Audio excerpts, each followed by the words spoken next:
From WNYC in New York, this is On the Media. I'm Brooke Gladstone. And I'm Bob Garfield.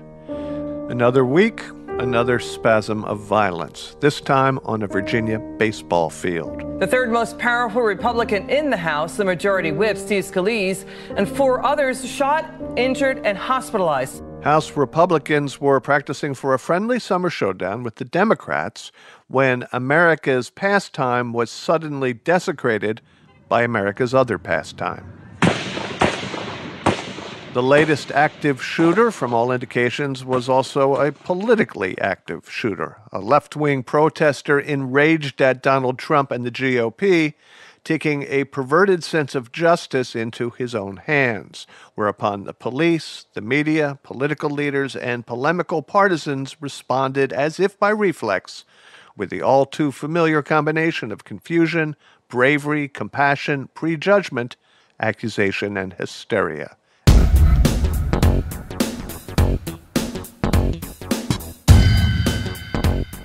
Of course, in our hyper-connected age, nothing happens without a reason, preferably located conveniently within the same news cycle. Thus, Wednesday's horrific shooting was all about Shakespeare. This shooting took place with a background, an environment of political violence. We don't have to look far to remember Shakespeare in the Park. Fox's Stuart Varney is referring to a production of Shakespeare's Julius Caesar mounted by the Public Theater in New York City, in which the title character is very clearly meant to be Donald Trump. Although the play has been running for almost a month, the right-wing media let loose the dogs of war when they discovered that, spoiler alert, Caesar gets killed. Liberal left-wing nut jobs in Hollywood and Broadway have reached a new low. The President Trump lookalike being stabbed to death on stage. If we had done that with Obama, if what Shakespeare in the Park did Obama, forget it, they would be all over it. Never mind that a Minneapolis production of Julius Caesar in 2012 did depict Obama as Caesar, and no one was all over it. Shall this, our lofty scene, be acted over in states unborn and accents yet unknown? How many times shall Caesar bleed in sport? And never mind that Julius Caesar has been used as an allegory for contemporary leaders since, well, basically since its first performance in 1599. This was different.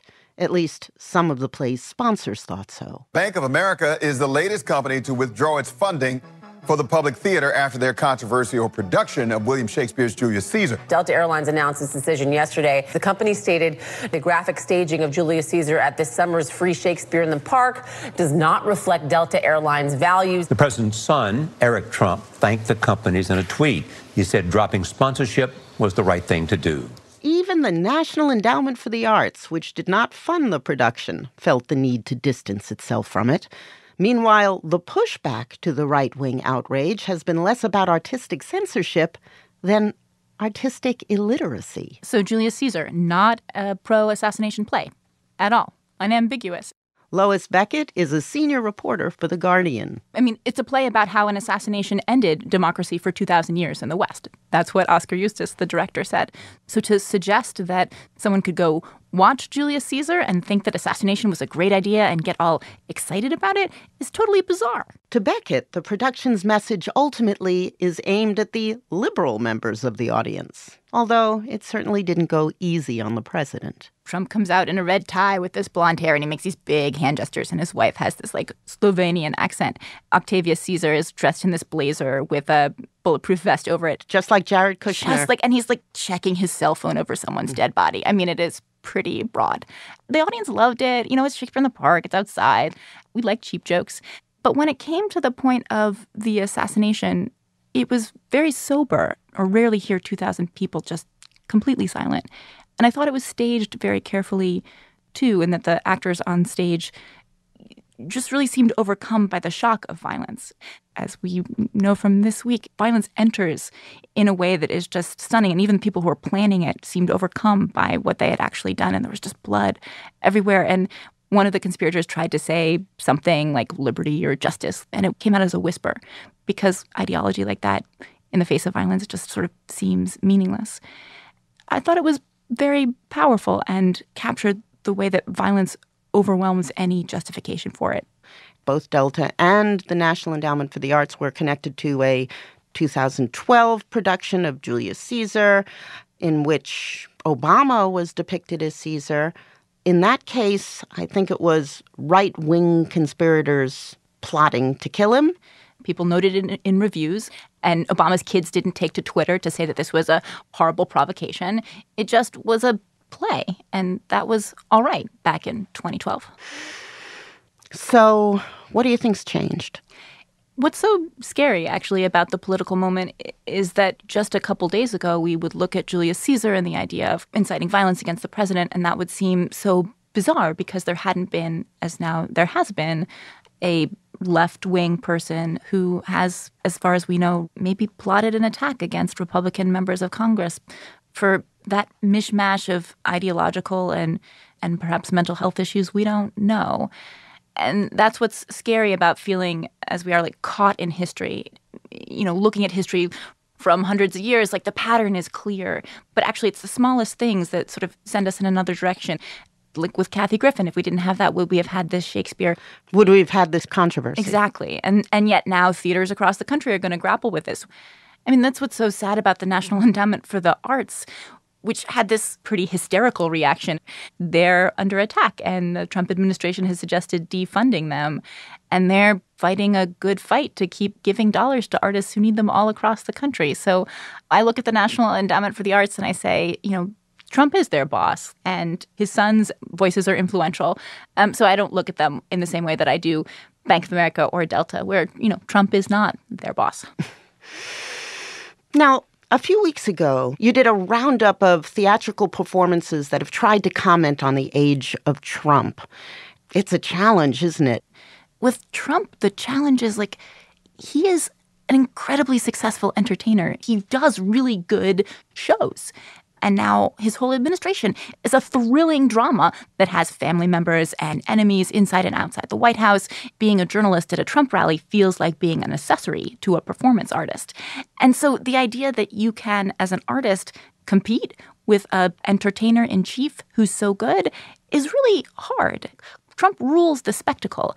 And so artists have to do something else and have to wrestle not with a lack of attention to what the president is doing or to his policies, but trying to help audiences understand how to cut through the spectacle, understand how to orient ourselves where we're overcome with knowledge of what's happened. You've said that political art at its best helps us transcend petty squabbles and grapple with deeper, more difficult issues. Do you think that's even possible anymore? I mean, the public puts on a play warning against political violence and is accused of inciting it. If art's ability to help us bridge the gaps relies on us having a shared set of facts and experiences, a shared language, and we've lost that, where does art fit in? I'm not sure that art can necessarily bring us together in an easy way, but I think it allows us to think about politics, to experience our politics in a much smarter way than the data points or the policy proposals or the endless spin masters that we hear. Before the election, actually, I went to Taylor Mack's 24-decade history of popular music, which was literally a 24-hour show going through 240 years of American history nonstop. So you showed up at noon and you weren't allowed to leave till noon the next day. And Taylor Mack, the artist who designed the production, sang constantly during those 24 hours. Bathroom? Took bathroom breaks, but like sort of right before and right after. So it was a really quick break. So I went to see this performance art piece about American democracy the morning after the revelations that Trump had talked about women in the Access Hollywood tapes about sexual assault. And, you know, I had been stuck in the news listening to CNN, and the people that we choose to comment on politics are people who used to be employed by campaigns and economists and even journalists. And we're asking them, like, what is America? Who are we? What do we want as a country? And the language we have for talking about what America is or what it means to be American are so cheap and so impoverished and so lacking in history. And so that's what I think art can do, is get us beyond was Trump's victory about economic anxiety, or was it because people are racist? As if those two things were in opposition, as if racism and anxiety and class and poverty don't all play into each other in very particular ways. And how about wealth and the desire to protect it, since we now know that basically the Trump voter was the Romney voter? Right. And the thing about art is that multiple things can be true at the same time. That's why you cannot say that Julius Caesar is about how assassination is great or how we should assassinate a leader. I think so much of what we're dealing with right now are opposite things being true simultaneously. And art gives us a way to be in that experience, and how our choices are not just about simple self-interest or one calculation, but can be self-defeating and contradictory and change in ways that we don't understand, and we don't even realize it until after we've already changed. So you mentioned Taylor Mack's 24-hour musical marathon. I can imagine that kind of captive experience forces you into directions that you might not go. I just wonder, what did his compilation of American song tell you, if anything, that you might not have realized without it? One of the important reminders it had for me was how much violence and trauma are part of the American experience, not just today, but he starts in the first hour of the show with this Scottish ballad, which is about Highlanders fleeing after they lose a war, about leaving a country for a new land with your home set aflame and having to start again. Our goods lay in the snow, and our houses were burning. I will go, I will go. So many Americans have been refugees in different ways.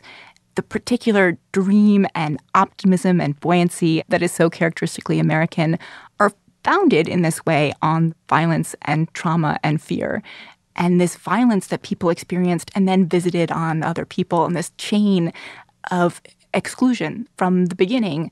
We founded our own land on pushing other people out. Meanwhile, stealing the culture and the songs and the art of the people that we've imprisoned or cast out. I was speaking, as one does now, to a neo-Nazi for an article. And he said, white Americans have their distinctive culture separate from Europe that is only American and only white. And I was like, oh, what part of American culture is only American and only white? And he was like, Faulkner. And I was like, no, Faulkner is not only about white Americans. That's crazy. And he really struggled. And finally he said, well, the mountain dulcimer, that's a white ethnic instrument. And I was like, okay, so you want to create a white ethno-state in North America where you don't have to listen to jazz and you don't have to listen to rock and roll. You can only listen to the dulcimer. Like, who wants to be part of that country? I don't want to be part of that country. So if you were the king of culture and you could force our Congress to watch a piece of art. Oh, it would be Taylor Mack. Lock them in a room, have someone sprinkle them with glitter and feed them and make them sing little songs awkwardly together and think about the weight of American history. Feel the weight of American history. We make so many decisions as if we just, everything, only the things happened in the past 2 years are relevant, and everything that we have now is hundreds of years bearing fruit. I think that we could all do to sit with that for a little while. Lois, thank you very much. Thanks.